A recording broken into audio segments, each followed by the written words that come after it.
Have you ever tried to have a good conversation in a noisy environment? You know, where there's music playing or there's a million people around you and you're trying to have a good conversation with someone. Maybe it's a date, maybe it's someone you're close to, and it just invariably is the same thing. What? What'd you say? You know, or you just kind of, and you have no idea what they're saying. You're just kind of going along. They could say they're going to go blow up the world tomorrow, and you'd be like, hey, that's great. I'm so glad you said that, because you don't know, because it's just too loud. The reality is that's so frustrating. It is. It's frustrating for you. It's frustrating for the other person. They have to repeat themselves. But the truth is, many of us live in environments like that. We're surrounded in our environments by things that are like noise. They're pulling us away. And it's impossible for us to focus and to get some deep work done. And a lot of times when we think about doing deep work and focus, we always think about self-control. Well, I should just have more self-control. I should be better at this. I should be better at that. And the thing we don't do is we don't think about our environment. We don't think about what's around me. What am I doing to help myself focus? Today, we're going to be talking about your environment. Why it's so important for deep work. If you want to have focus, if you want to be more productive, you got to think about your environment, and we're going to show you how to on today's show.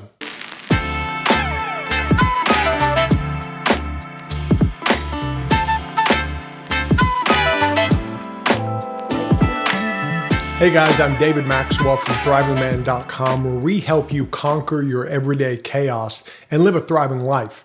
Well, today we're continuing our series on catch and release. And what that means is we're helping you learn how to focus, how to learn how to grab something to catch it, and then how to let it go, how to release it. And we're really dealing with focus because so many of your areas are important when you have focus. You're better at work when you can focus. You're better in your relationships. You're better as a dad, as a husband.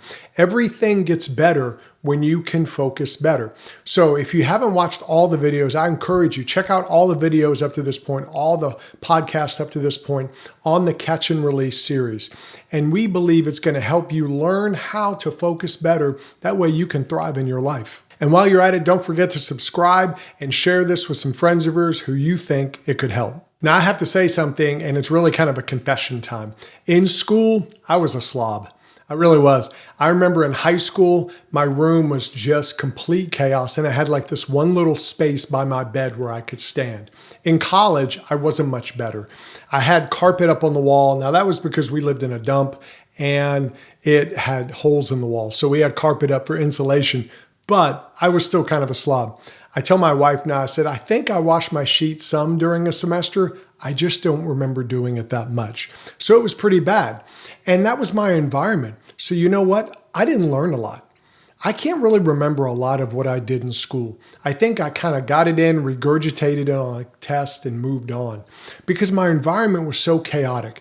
It actually was hard for me to study in my room. I would go to the library and other places because my room was such chaos that I couldn't think clearly. And a lot of us as men live that every day in our life. We're surrounded by chaos. Things around us are kind of wild, and our environment is part of it. And so what we're going to talk about today is your environment and how you need to focus on your environment if you really want to get some deep work done in your life. And there's 3 key areas you want to focus on to make your environment work for you. All right, the first thing you want to do is define your space's intent. And what do I mean by that? What I mean is, why are you in this space? What's the purpose of this space? Like if you have an office and you want to do some reading in that office, do you have a space to read? Do you have a space? John Maxwell used to talk about having a reading chair. What was he doing? He was defining what happens in this space. In this space, I read. Maybe for you, it's finding a place to connect with people. Maybe it's a favorite lunch spot or a coffee shop or an ice cream bar, depending on who you're connecting with or what you're doing. If you're with your wife, maybe it's the coffee shop. If you're with your kids, maybe it's the ice cream bar. Any of those places can become great connection places because you've defined it. This is where we go to connect. Some people have places where they go take little mini vacations. Maybe it's a walk in the park or a hiking trail or a place you go ride your bike or swim. Those are like little mini mental vacations that you can define. This is my spot to do this or that. And then even vacations.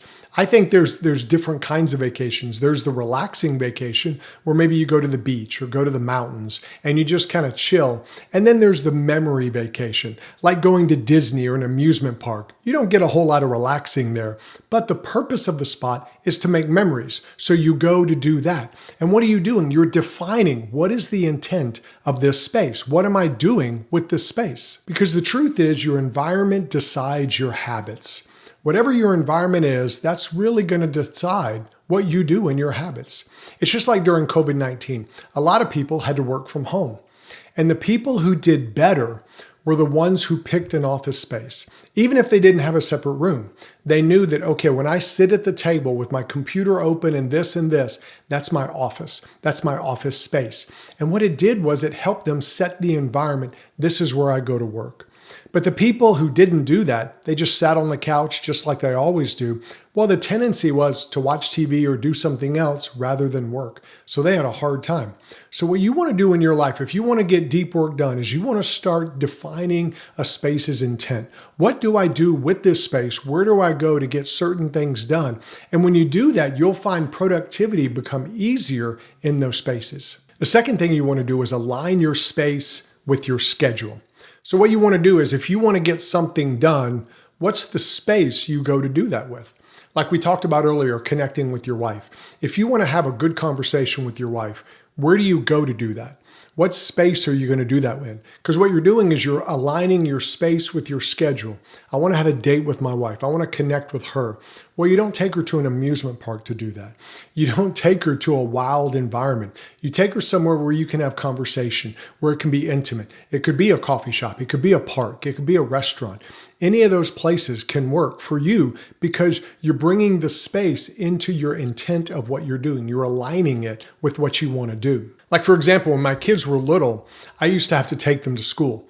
And so every day, the car ride to school, it was only about 15, 20 minutes, but we did specific things during those times. So what I was doing was aligning my space with the schedule. I was going to be in this moment, so why not make it a moment of memories? So I would tell stories, we would talk about things like that, and it became an area of memories for my children. I even did it with my son. I used to take him to Pee Wee football practice when he was around 6th grade. And the drive to practice became one of our favorite times. We had a specific song we played, we did stuff like that, and it became a memory-making time. Why? Because I aligned that space with the schedule. I was like, we're going to be in this space, so let's do something with it. You can do the same thing in your life. Because when you think about what you want to do, you also want to think about where do I want that to happen? Like for you, if you need to get some deep thinking done, your office may not be a good place. People may be coming and pulling on you and doing this, so you may need to get away from your office. You may need to go to a coffee shop, put some noise canceling headphones on and really focus. Or you may need to go to a park and get away from everything, do some walking just to think clearly. Everybody has to find what works for them. And what helps them is picking a space to do a certain activity at. They're aligning the space with their schedule. And if you think about it, we do that in life. Where do you go to work? You go to work most of the time, or you go to a certain place in your house if you work from home.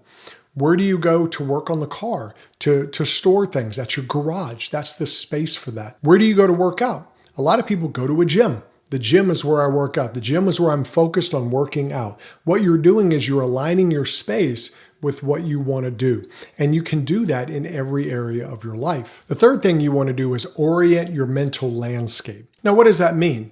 That means you have to realize that in your mental landscape, you have strengths and you have weaknesses. So you want to orient your environment to encourage the strengths and discourage the weaknesses.